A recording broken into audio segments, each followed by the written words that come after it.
네, 안녕하십니까. 안녕하십니까. 고성들이 너무나 많으시죠? 예, 실패식 데이터베이스 해외 실패 백선 해가지고요.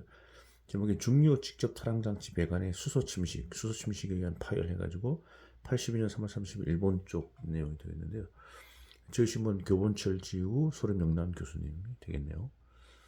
내용 보시면 12년간 가동되어 온 탈항장치 운전 중에 반응탑 출구로부터 고압 분리조로의 스테인레스강 주배관 온도는 335도, 압력 140인데 수소 분화로는 120으로 연결된 탄소광지 안전밸브 하류 측 배관, 바이패스 배관으로부터 프로세스 유체, 수소가 포함된 유체가 노출된 후 파열되고 화염이 발생되었다. 사고 현장의 모습 그림 1과 그림 2 참조하시고요. 불행하게도 운전원 5명이 사망하고 3명이 중상 등 동장치는 막대한 피해를 입었다는 큰 사고가 있었습니다. 이게 이제 사고 현장의 사진인데 좀 흐려가지고 정확히는 안 보입니다만은 상당한 피해를 본 그런 내용이 되겠습니다. 기기는 중력 직접 탈항 장치고 현황 보시면 파열된 탄소광재 안전밸브 하류측 배관 6비고요. 이 온도를 낮추기 위해 주배관 써서 3위1에 수평으로 설치된 길이 1300mm 분기관의 플랜지염으로 적소된 바이패스 배관입니다. 그림 4,000도시고 바이패스 배관이고요. 이게 이제 안전밸브 하류 배관의 파구부라고 되어 있는데 이것도 흐려가지고 흑백이라 잘 보이진 않네요. 참고해 주시고요.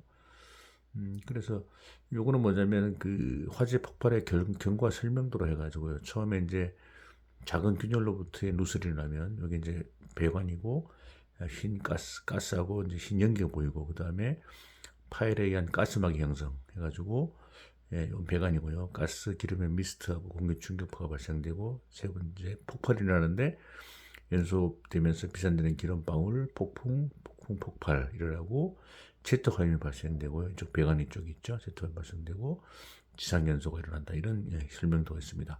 자, 파열은 플랜지 용접선으로부터 36mm 떨어진 위치로부터 관축 방향 약 1.2m에 있어서 1.2m가 파열된 거죠.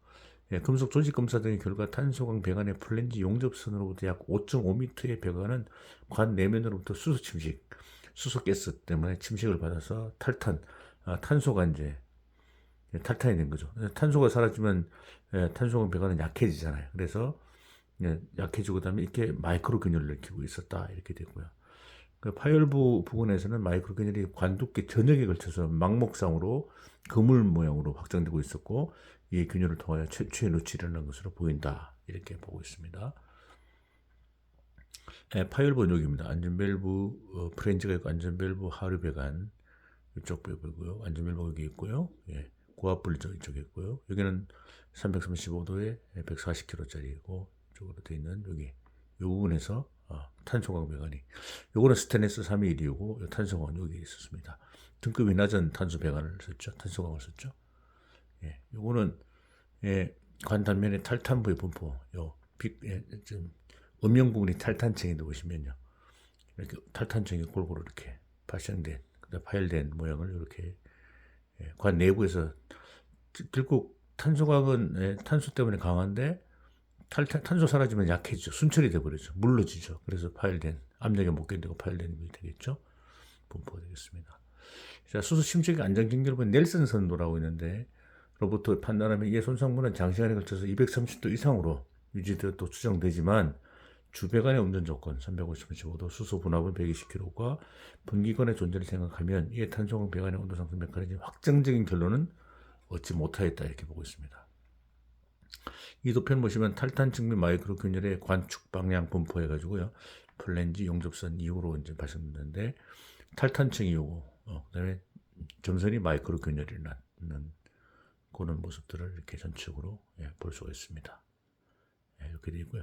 그래서 가능성이 강한 추론으로서요. 탈항 반응의 촉진을 위해 추가되어진 수증기가 운전신의 유체가 흐르지 않는 말단, 데드엔드 지간부에서 응축, 물로 되어 주배관으로 역류하는 것으로 손상 부분으로의 고온 유체 유입을 유발하고 온도가 상승되었다. 그걸 히트파이프 현상이라고 부르고 있네요. 라는 메커니즘으로 생각되었다. 이렇게 하고 있습니다. 경과를 보시면 압력 이상 금지 후 운전대기실에서 8명이 현장 확인을 위해 노출 현장에 모였고 현장에서 노출 발견 후부터 4, 5분이라고 짧은 시간에 급속하게 파열됐기 때문에 큰 피해를 입었다는 거죠. 원래는 설계 시에는 저온으로 유지될 것으로 생각되는 말단, 지간부, 탄소광의 온도가 반응계에 추가되어 있던 수증기 응축 공간은 히트파이프 현상의 원대로 230도 이상의 고온으로 되어 있었기 때문에 탄소광 배관이 수소 침식을 받아서 12년간 가동 후에 프로세스 유체에 누출이 일어났다. 수소 포함된 유체죠. 대체로는 당면적을 방지를 구조상면도장의 대선적 검토한다. 또 정기적인 점검에 대해서 면적과 제체 수정을 수행하고 유사 설비에 대해서도 설비 제작 시에 고온으로 되지 않게 하기 위해 수소 침식을 일으킬 가능성이 없다고 판단된 부위라고 하여도 실장치에서 이상적으로 온도 상승을 일으키고 있는 부위가 없는가라고 하는 것을 현장에서 확인한다. 대책으로서는 폭발이 동반되는 인적 재해 방지를 위해서는 고온 고압의 수소를 취급하는 설비에 있어서 누설 발견 시 긴급 조치에 대해서 작업 표준의 수정과 적절한 긴급 조치가 가능하도록 하는 교육 훈련에 중시를 도모해야 한다. 되고요. 지식과 요식은 고온 고압 수소 유체를 취급하는 기계에는 당연 수소 침식을 고려한 재료 선정, 구조 설계가 수행되어 있지만 분기관 등에 있어서 설계 시 운전 시에 있어서 온도 상승의 가능성의 검토 확인이 중요하다. 그리고요. 말단 배관의 온도 상승, 히트 파이프 현상을 설계 시에는 예측하는 것은 어려웠을 것으로 생각되지만 불확정 요소가 있으면 여유를 많이 고려하는 등의 무언가의 대책이 필요할 것이다. 예를 들면 운전 기소의 간벽 온도의 실측도 유효하다 이렇게 보고 있습니다.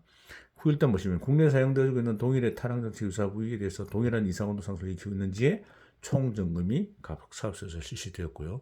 또 당해 부위에서 수심식이 없는지 어떤지 중점적인 점검이 실시되었고 또 프로세스적으로 배관 설계 수정이 수행되었다 이렇게 보고 있습니다. 한편 넬슨 선도의 개정이 API에서 선체적으로 실시되어 이게 신뢰성의 향상이 도모되어지고 있고요. 때마침 본 사고에 전후하여 배관 등의 수소 침식의 우려에 대해서 국내외의 관련되는 제사업회사 검사회사의 협력하에 에서 배관 외부로부터 비파괴적으로 검사하는 방법이 정력적으로 검토되어 현장에 실시되는 등 이 분야에서 검사 기술에 관심이 높아졌고요. 또한 손상계소의 탄소광 부위에 대해서는 넬슨 선도를 사용하여 수소 분압으로부터 온도 230도를 추정하고 있다 이렇게 되어 있습니다. 넬슨 선도는 수소 침식의 시험 연구, 현장에서 사고 사례 등의 데이터를 근거로 한계적으로 설정하고 있어 현재로서는 이해 정도는 충분히 신뢰성 있는 것으로서 설계 운전에 반영되어지고 있고요. 근무 사례 등의 데이터가 추가되어 이해 정도가 더욱 높아질 것이 기대된다 이렇게 되고요. 본건에서의 탄소광 부위의 온도 측정에서는요, 넬슨 선도가 이용되고 고온에서 유지 시간은 확정되지 않았지만 230도 이상에 도달했다고 하는 판단의 타당성을 부정할 수 없다. 또 안전벨트의 분출은 고온 고압부에서가 아니고 저온부 또는 통상 수행되고 있는 것까지 펌프의 후입측이 바람직하다고 하는 견해도 있다. 이런 내용이고요. 주 시나리오 보시면 미지 알지 못했는데 미지 현상이 발생됐고 말단 분기관의 히트 파이프 현상이 일어나고요.